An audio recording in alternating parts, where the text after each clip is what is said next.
Hello, and thanks for joining us for our B-Sides Pittsburgh 2026 Speaker Series. My name is Justin Leapline, and I'm one of the hosts on the Distilled Security podcast. Today, I have with me Mike Gualtieri. Mike, could you introduce yourself and give a brief overview of your talk? Yeah, totally. And thanks for having me on, Justin. Yeah, Really appreciate it. So I'm Mike Gualtieri. My current role is that I'm a principal security engineer at the company Netlify. I lead security engineering there. If you aren't familiar with Netlify, we are a company used by over 16 million developers to build and deploy web applications in a couple clicks of a button using modern frameworks, AI assisted tools, and all that.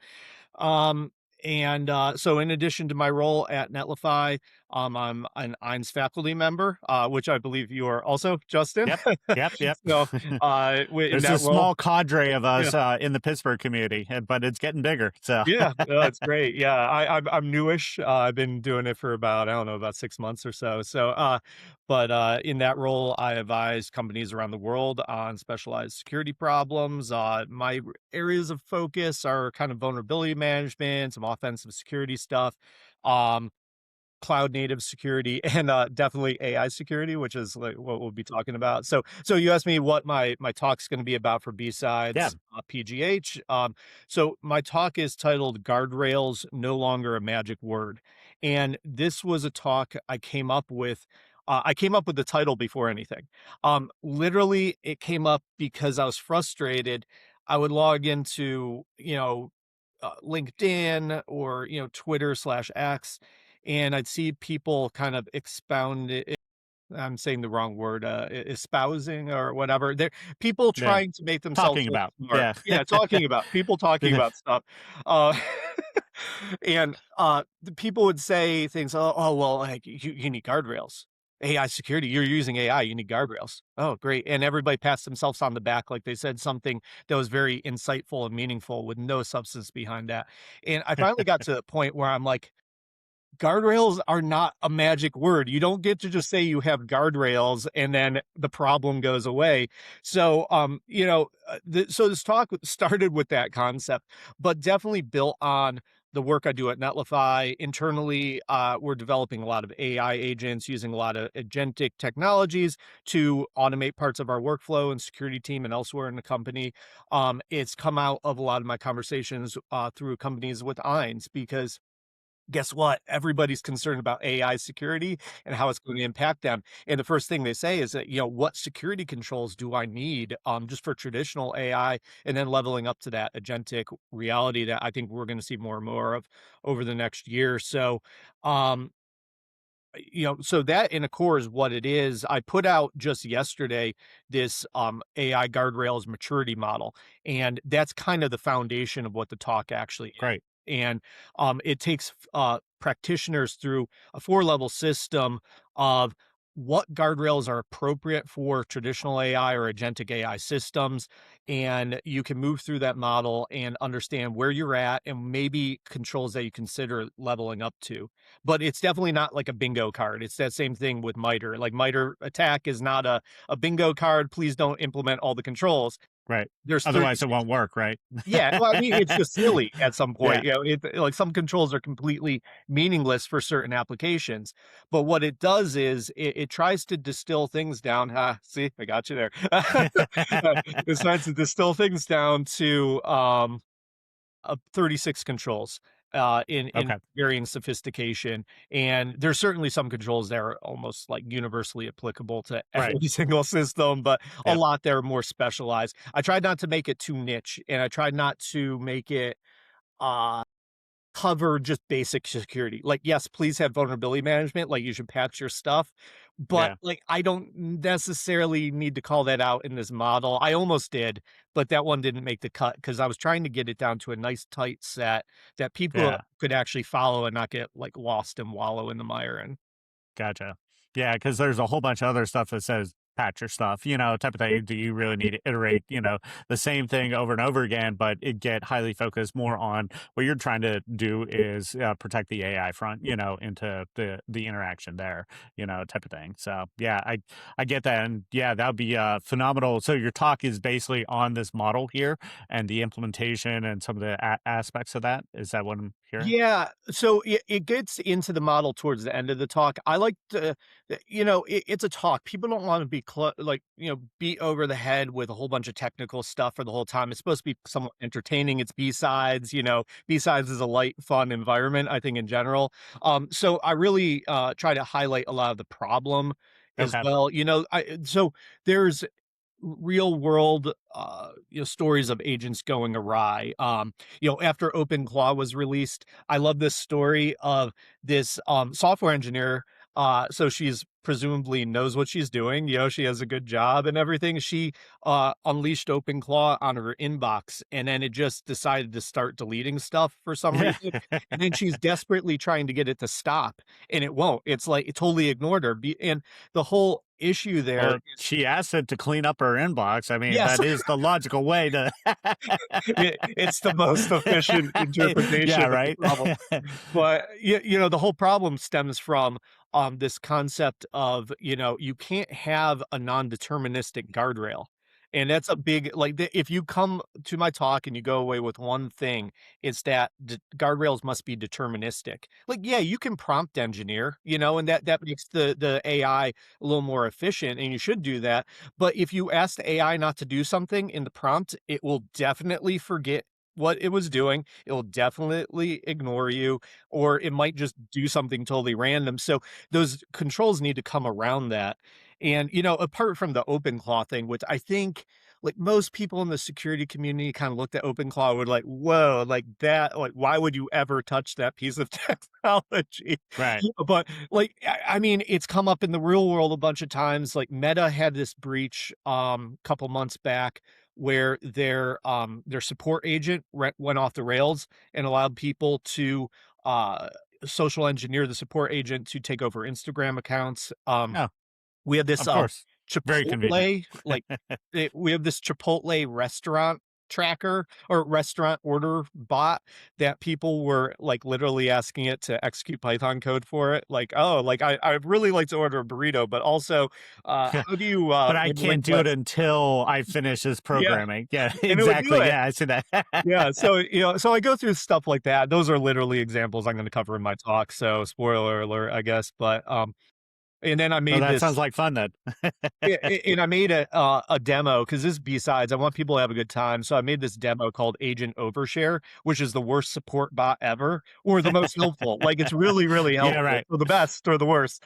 And Agent Overshare, I'll have a QR code up there so people can like stop listening to me during the Nice. talk and hack the bot. But it's with very little it will resist you a little bit, but with very little resisting, Yeah. it will start to give up other users' data in the system. And it's all fake, it's fake Yeah, data, yeah. everything. But I'm uh, really yeah, upset. Give me 1,000% refund on my bill, type of yeah, thing. yeah.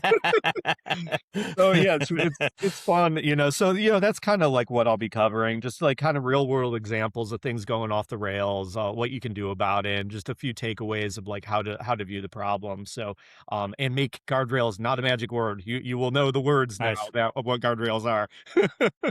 Awesome.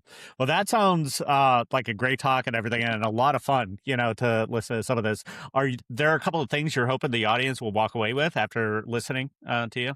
Well, definitely that difference between deterministic and non-deterministic. Oh, Like, yeah. you Very cannot important. have a non-deterministic guardrail, period. It just does not going to work.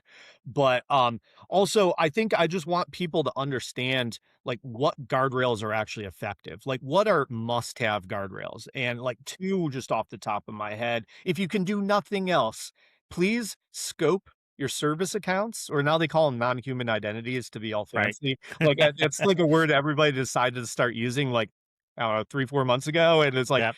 But I used to just The call Gartner report it came out, yeah. and now it's new terms that must be used, right? Yes, yes. Harness, Yeah. non-human identity, Ralph Yep. loops. Do you know about Ralph loops? Yep, yep, Yep. yep. Yeah. Those are basically just infinite loops Yeah, so exactly. but anyways, yeah, if you can do nothing else, use those non-human identities or service accounts. You got to scope down what the agent can do, period. It has to be unique, tied to that agent. So it's doing no more or no less than what it needs. Ideally, that's also tied into some data scoping too. That has no more data and no less data than it actually needs to solve that particular problem at that time. And then like immutable logging.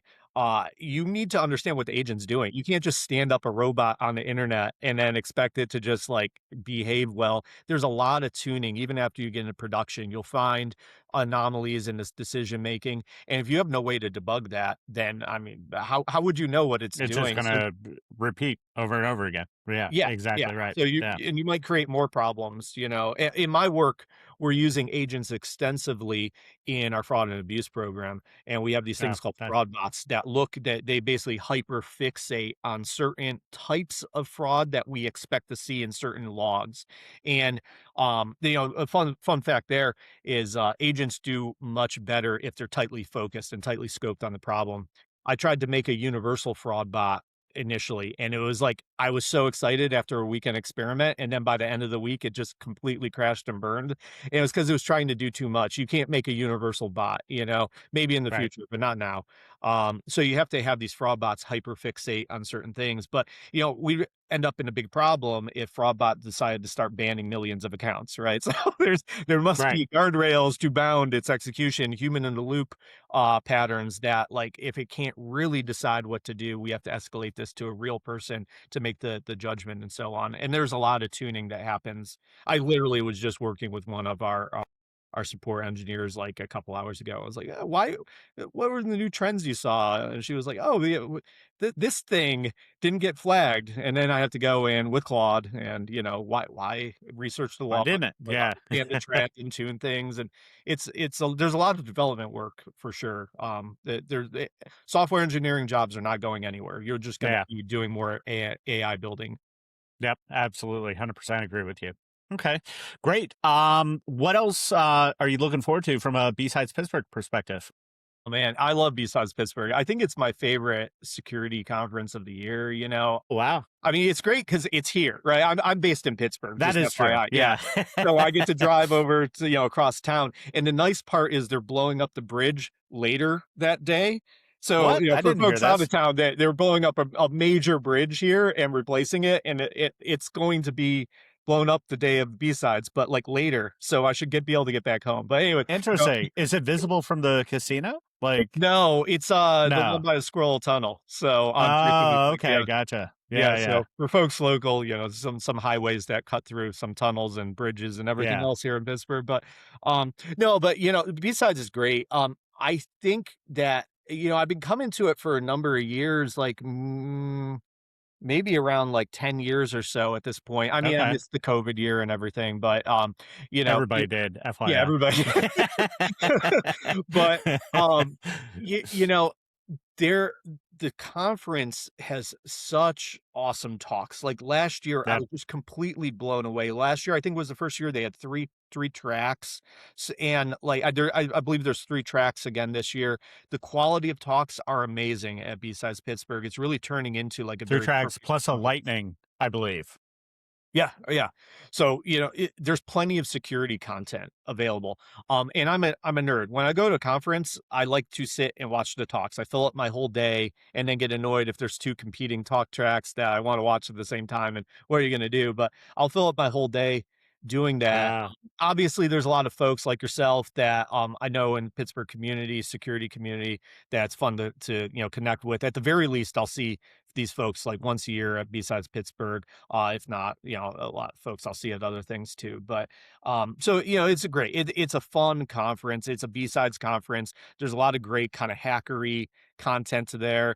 But true, it's not an infosec conference. It's a hacker conference, and the content is technical and fun and really knowledgeable. So yeah.